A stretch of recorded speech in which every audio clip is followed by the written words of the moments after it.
मी दोन विषयावर आज बोलणार आहे. एकतर परवाचं झालेलं मतदान आणि दुसरं पुण्यातली घडलेली ॲक्सिडेंटची घटना.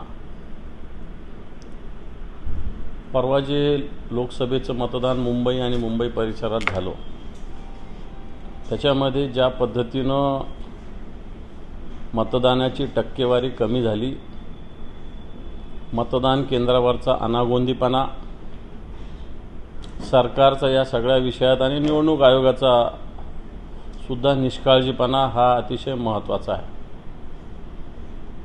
टेम्परेचर 40 असताना ज्या पद्धतीनं वेगवेगळ्या सोयी सवलती, मग पिण्याच्या पाण्याचा असेल, मंडप असेल, त्याच्यानंतर मोबाईल आतमध्ये घेऊन जाण्याचा मुद्दा असेल, हे सगळे विषय असेल तर सरकारचं कमालीचं दुर्लक्ष या विषयाकडे झालेलं दिसतं. सगळ्यात महत्त्वाचं,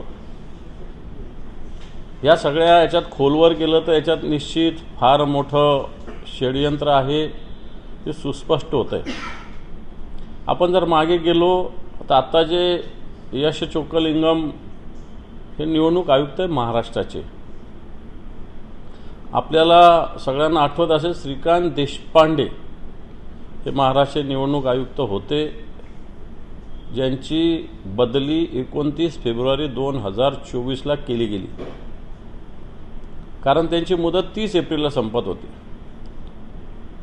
जर 29 फेब्रुवारीला त्यांची ऐन निवडणुकीची आचारसंहिता 16 मार्चला लागली आणि त्याच्या आधी श्रीकांत देशपांडेंची बदली झाली, याचा अर्थ निवडणूक आयुक्त आपल्या मर्जीतला किंवा अशाच पद्धतीनं बेपर्वाईनं वागणारा, सत्ताधाऱ्यांना मदत करणारा पाहिजे होता का, हा याच्यात उद्देश होता का, हा माझा याच्यामधला एक संशयाचा एक प्रश्न आहे.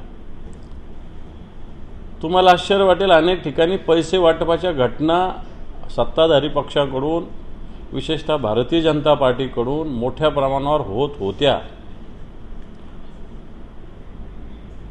मी ज्या भांडूप या भागामध्ये 2 दिवस आधी गेलो होतो, निवडणुकीचा प्रचार संपण्याच्या 1 दिवस आधी उघड भारतीय जनता पार्टीच्या कार्यालयातून कोट्यावधी रुपयांचं वाटप, आणि आपल्याला आश्चर्य वाटेल तिथं राज्याचे गृहमंत्री स्वतः भेट द्यायला गेले होते. शिवसैनिकांनी त्या ठिकाणी हा पैसे पकडण्याचा प्रयत्न केल्यानंतर राज्याचे गृहमंत्री एखाद्या कार्यालयात जातात विदाऊट शेड्यूल, याचाच अर्थ काहीतरी मोठं काळबेरं त्या ठिकाणी होतं. अशा घटना या मुंबईमध्ये मोठ्या प्रमाणावर घडल्या गेलेल्या आहे.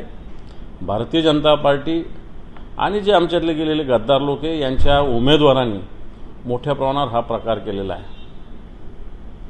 तुम्हाला आश्चर्य वाटेल, पत्रकारांना एक बातमी देतो मी, की राज्याच्या राज्याचे जे मुख्य सचिव आहेत नितीन करीर साहेब, यांच्या बोटावर 2 ठिकाणी शाई आहे. एक खरं तर शाई ही डाव्या हाताच्या या बोटावर लावली जात असते, पण त्यांच्या मधल्या बोटावर सुद्धा आहे आणि दुसऱ्या बोटावर सुद्धा आहे. त्यांनी मलबार हिल भागामध्ये मतदान केलं आहे आणि त्यांच्या दोन्ही बोटावर शाई आहे.